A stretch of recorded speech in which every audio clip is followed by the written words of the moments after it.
Assalamualaikum warahmatullahi wabarakatuh. Halo semuanya, apa kabar hari ini? Semoga semuanya dalam keadaan sehat walafiat dan semoga kesehatan kita ini diberkahi oleh Allah Subhanahu wa taala. Pada video kali ini, kita akan membahas materi baru yaitu tentang gerak lurus untuk fisika kelas 10. Ya. Di video ini dapat dijadikan salah satu acuan untuk mempelajari materi gerak lurus.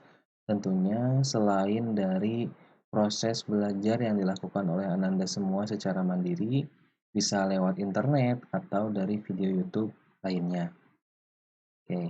Nah, sebelum kita bahas lebih lanjut, kita coba ungkapkan dulu tujuan pembelajaran yang akan dihadirkan melalui video ini. Tujuan pembelajarannya ada 3. Yang pertama yaitu menjelaskan perbedaan antara jarak dan perpindahan. Dari tujuan yang pertama ini sudah terlihat ada 2 besaran fisika yang akan kita pelajari. Yang pertama adalah jarak, kemudian yang kedua adalah perpindahan. Tujuan pembelajaran yang kedua ialah mendefinisikan kecepatan dan kelajuan yang dimiliki benda bergerak. Bertambah lagi nih besarannya. Tadi ada jarak, perpindahan, selanjutnya ada kecepatan, dan ada kelajuan. Jadi setidaknya ada 4 besaran fisika yang akan kita pelajari. Tujuan pembelajaran yang ketiga adalah menghitung kecepatan dan kelajuan dari benda bergerak. Setelah kita tadi tahu apa sih perbedaan antara kecepatan dan kelajuan, selanjutnya kita coba hitung berapa kecepatan dan berapa kelajuan dari sebuah benda yang bergerak. Baik, jadi ada 3 tujuan pembelajaran yang akan Ananda semua simak melalui video ini. Oke. Pertama, sebelum memasuki materi yang disampaikan melalui tujuan pembelajaran tadi, kita coba dulu diskusi. Tadi kan materinya adalah gerak lurus ya. Kapan sih benda dikatakan bergerak? Kan sini ada contoh sebuah bis yang bergerak ke kiri layar atau ke timur kalau acuannya arah mata angin atau juga ke sumbu X negatif. Setidaknya ada 3 acuan ya untuk menentukan kemana bis ini bergerak, ke kiri atau ke sumbu X negatif atau ke arah timur. Jadi kapan benda dikatakan bergerak? Benda dikatakan bergerak jika posisinya senantiasa berubah terhadap acuan tertentu. Kata kuncinya ada di posisi dan berubah terhadap acuan tertentu. Jadi ada perubahan posisi di sana ya. Nah, apa yang dimaksud dengan acuan tertentu? Bayangkan kita sedang ada di dalam bis. Kita sedang duduk di baris pertama kursi bis ini. Jika acuannya adalah penumpang yang sama di dalam bis ini, misalkan penumpang di bangku kedua atau di baris kedua, maka menurut penumpang di baris kedua, kita sedang duduk diam. Ya, berarti kita sedang tidak bergerak. Jika kita gunakan acuan penumpang di baris kedua. Tetapi, jika kita gunakan acuan orang yang sedang berdiri di pinggir jalan, katakanlah di sini ada orang yang sedang melihat bis melintas dan ada kita di dalamnya, maka menurut orang yang ada di luar, kita sedang bergerak. Gitu ya. Jadi, gerak benda itu bergantung pada perubahan posisi dan juga bergantung pada acuan tertentu. Jadi seperti contoh, kalau kita tanya kepada penumpang bis yang ada di belakang kursi kita, maka kita sedang duduk, kita sedang diam. Tetapi jika kita tanya kepada orang yang sedang di pinggir jalan ini, maka kita sedang bergerak bersama bis. Itu adalah penjelasan kapan benda dikatakan bergerak. Lanjut, jadi apa itu posisi? Posisi adalah letak suatu benda pada waktu tertentu dalam sebuah acuan yang ditentukan. Misal, acuan yang ditentukan di sini adalah sumbu X dan sumbu Y. Atau biasa kita kenal ini adalah sumbu kartesius ya, tanpa ada sumbu Z di sini. Sumbu X dan sumbu Y. Di sana ada skala, ada 0, 1, 2, 3, kemudian 0, min 1, min 2, min 3 di sumbu X, begitupun di sumbu Y. Contoh untuk posisi benda. Misal, ada benda berwarna kuning nih, bola berwarna kuning. Jika kita ungkapkan posisi benda atau bola berwarna kuning ini, maka bola berwarna kuning berada di posisi 0,0. Maksudnya 0,0 di sini adalah 0 di sumbu X dan 0 di sumbu Y, ya. Jadi si bola berwarna kuning ini berada di titik 0 sumbu X dan titik 0 sumbu Y, gitu ya. Karena posisinya di sini. Yang kedua, kita lihat bola berwarna merah. Di mana posisinya? Coba perhatikan. Betul. Di sumbu X itu letaknya di 4X, lihat ini 4X, kemudian di sumbu Y itu letaknya di 3Y.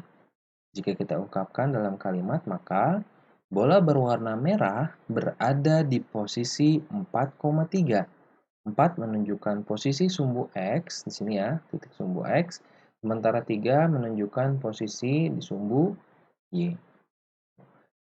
Jadi, posisi adalah letak suatu benda pada waktu tertentu dalam sebuah acuan yang ditentukan. Dalam contoh ini, acuannya adalah sumbu kartesius yang terdiri dari sumbu X dan sumbu Y. Bisa diikuti ya tentang posisi benda.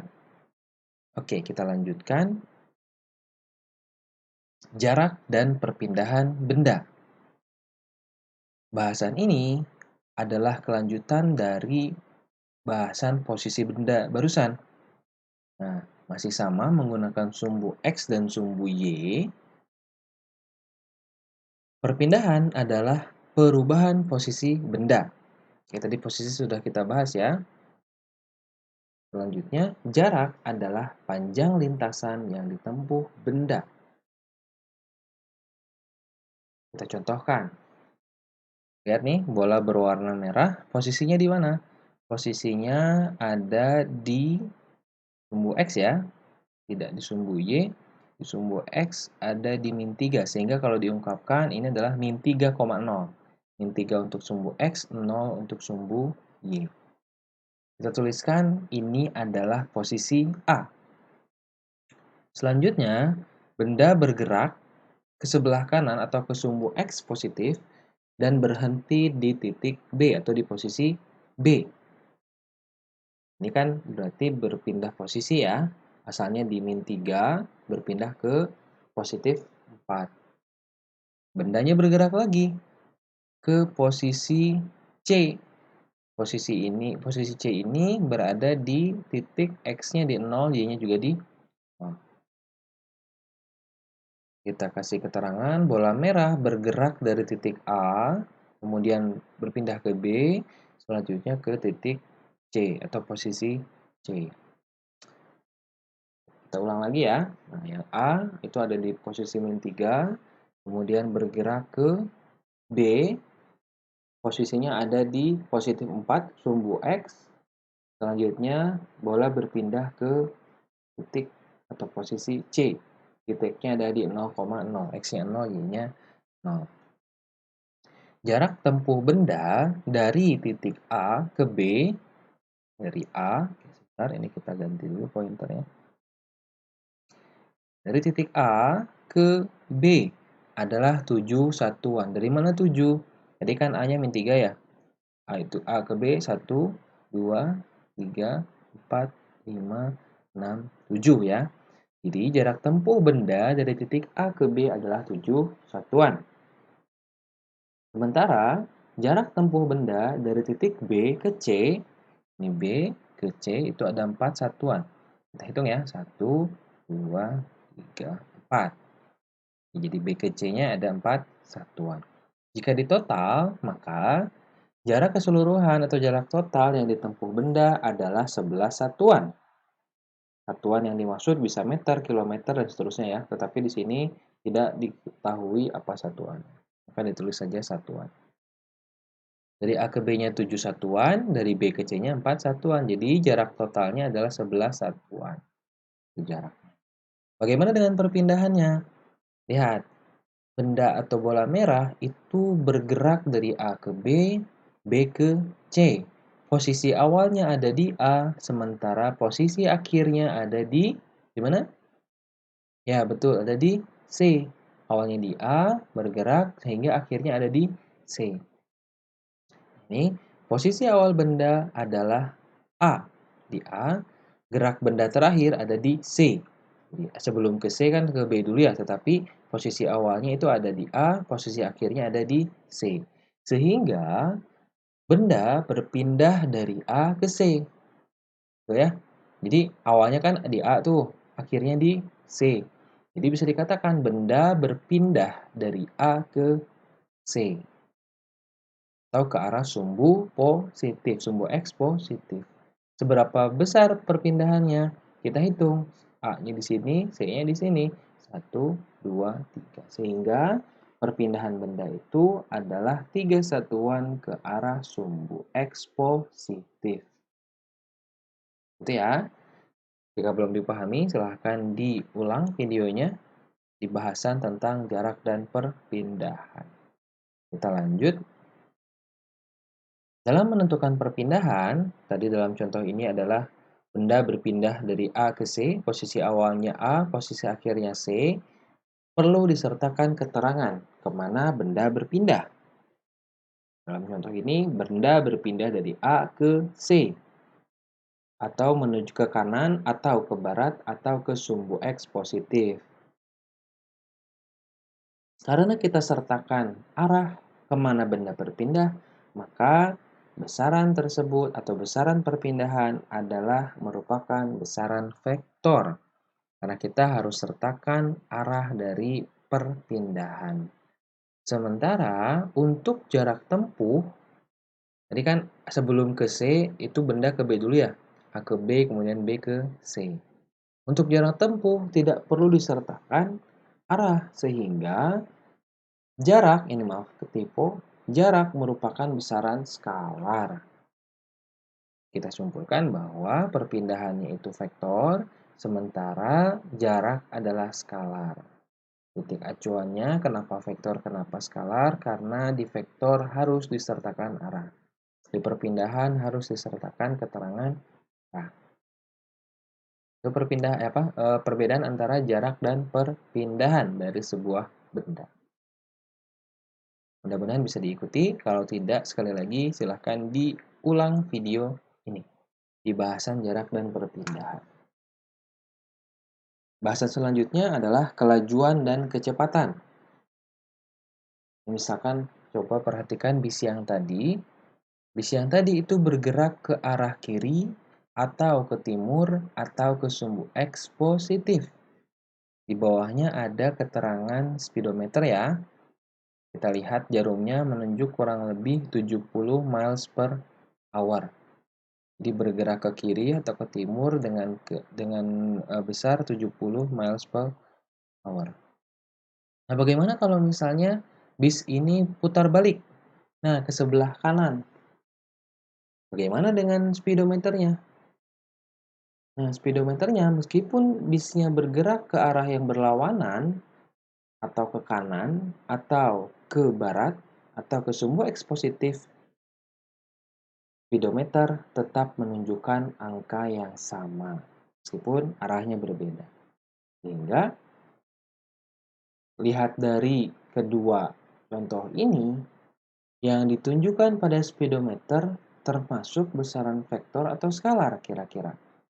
Ke kiri sama-sama 70, ketika gerak ke kiri sama-sama 70, ketika gerak ke kanan juga sama-sama 70. Kalau demikian, vektor atau skalar ya? Betul, besaran skalar. Karena mau bisnya bergerak ke kiri ataupun ke kanan, speedometernya tetap menunjukkan angka 70, tidak berubah menjadi negatif. Sehingga berdasarkan contoh ini, besaran yang ditunjukkan oleh speedometer adalah besaran skalar. Nah, besaran apa tersebut? Besaran apa yang ditunjukkan oleh speedometer tersebut? Besaran itu disebut dengan kelajuan. Oke. Nah, yang sering kita kenali dengan kecepatan di speedometer kan katanya speedometer itu untuk mengukur kecepatan. Ternyata speedometer adalah alat ukur untuk kelajuan, di mana kelajuan merupakan besaran skalar. Sebaliknya, kecepatan merupakan besaran vektor. Tadi kelajuan itu kan tidak peduli arahnya ya, bisnya mau ke kanan ataupun ke kiri, speedometernya sama-sama menunjukkan 70 miles per hour. Sehingga besaran fisika yang ditunjukkan oleh speedometer adalah skalar, disebut dengan besaran kelajuan. Sebaliknya, kecepatan merupakan besaran vektor. Nah, alat ukur untuk kecepatan disebut dengan velocitometer.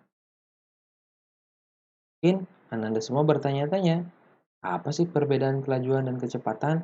Nah, sekarang kita baru bedakan kelajuan dan kecepatan berdasarkan jenis besarannya. Kalau kelajuan itu skalar, kalau kecepatan itu vektor. Kita lanjutkan, apa sih perbedaan antara kelajuan dan kecepatan?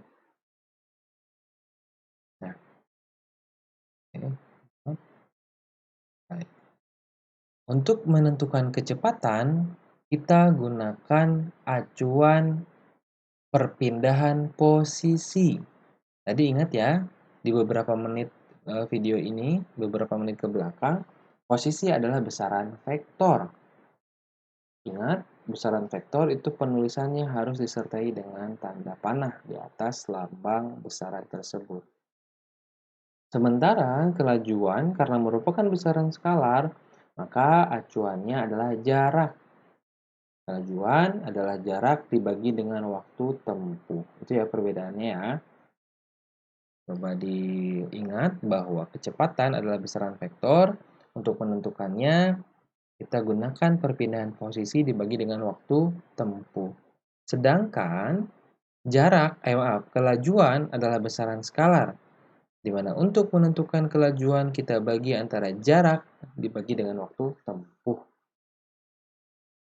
Supaya lebih tergambar, kita coba ambil contoh.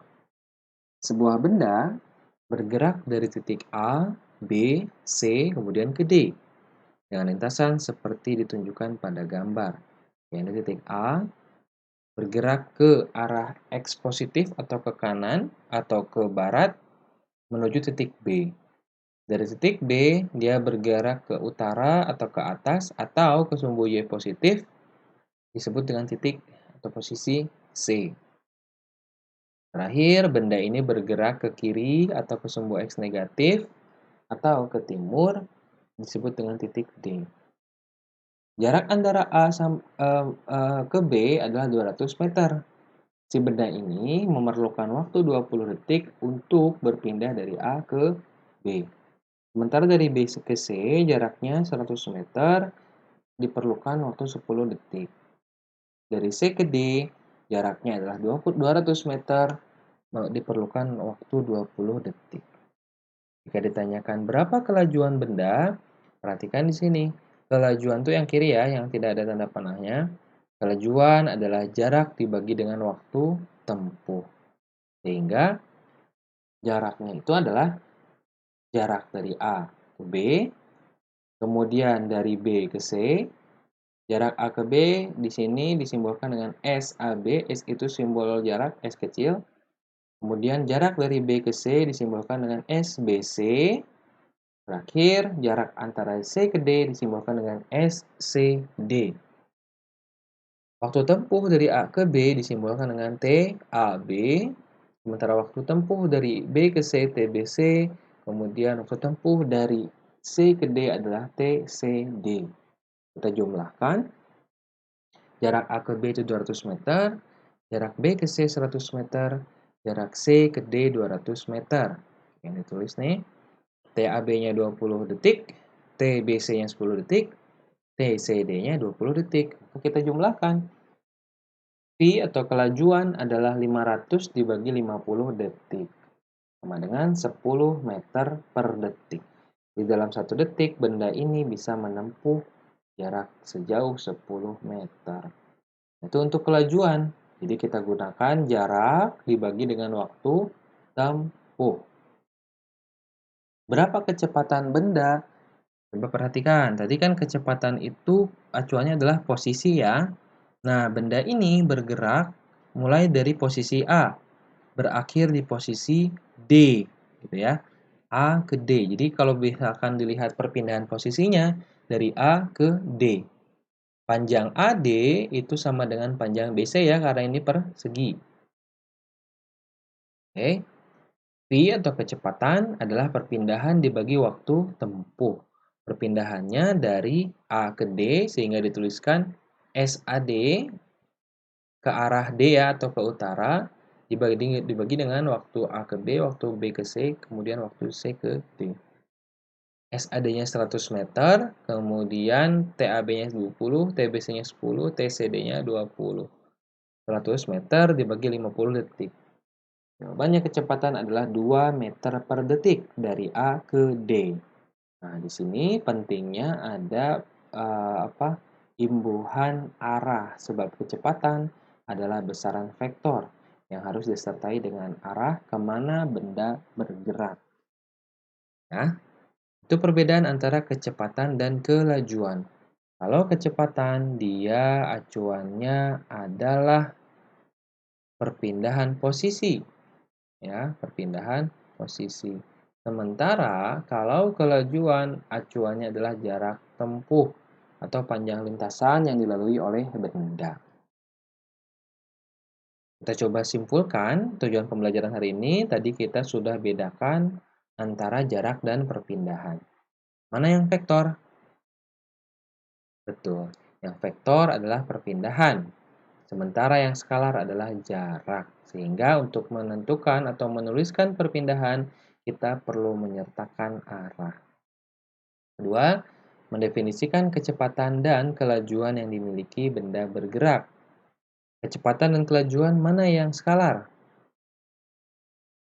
Betul, yang skalar adalah kelajuan. Sehingga untuk menentukan kelajuan, tanpa harus diikuti keterangan arah. Sementara kecepatan sebaliknya, harus diikuti oleh keterangan arah. Yang ketiga, menghitung kecepatan dan kelajuan dari benda yang bergerak. Kecepatan, patokannya adalah perpindahan dibagi waktu tempuh, sementara kelajuan, patokannya atau acuannya adalah jarak dibagi dengan waktu tempuh. Do you understand? Bisa diikuti sampai sini ya. Jika masih bingung, coba di-play ulang videonya. Mudah-mudahan dengan di-play ulang, kemudian disimak kembali, menjadi lebih memahami materi yang disajikan melalui video ini. Ada soal latihan. Ada 2 soal. Yang pertama, perhatikan ilustrasi dari benda yang bergerak berikut. Jadi ada benda yang bergerak dari titik A ke B, ke C, ke D, kemudian ke E. Ada 5 titik, A ke B-nya itu jaraknya 300 meter dengan waktu 25 detik. B ke C, jarak dan waktunya sudah diketahui. C ke D juga demikian, D ke E juga sudah diketahui. Pertanyaannya adalah yang pertama, berapa jarak yang ditempuh benda? Kedua, berapa dan kemana perpindahan benda? Yang ketiga, berapa kelajuan benda? Terakhir, berapa kecepatan benda? Pertanyaannya sama persis dengan contoh soal yang diberikan lewat video ini. Latihan yang kedua, perhatikan. Nah, ini bedanya ini cuma 3 titik, yang tadi 5 titik ya. Yang kedua ini dari A ke B, 400 meter dalam waktu 40 detik. Dari B ke C, 300 meter dalam waktu 30 detik. Pertanyaannya masih sama. Berapa jarak yang ditempuh benda? Berapa dan kemana perpindahan benda? Kemudian berapa kelajuan benda? Terakhir, berapa kecepatan benda? 2 soal ini silahkan di-capture, kemudian dicoba untuk melatih pemahamanmu berkaitan dengan gerak lurus di 3 tujuan pembelajaran yang sudah disampaikan lewat video. Terima kasih yang sudah menyimak video ini dari awal sampai akhir. Mudah-mudahan bermanfaat. Sekali lagi, jika belum memahami materi yang disampaikan, silahkan diulang video ini. Jika masih belum paham juga, boleh mencari sumber lain untuk memahami 3 tujuan pembelajaran yang sudah disampaikan. Terima kasih. Ditutup videonya. Assalamualaikum warahmatullahi wabarakatuh.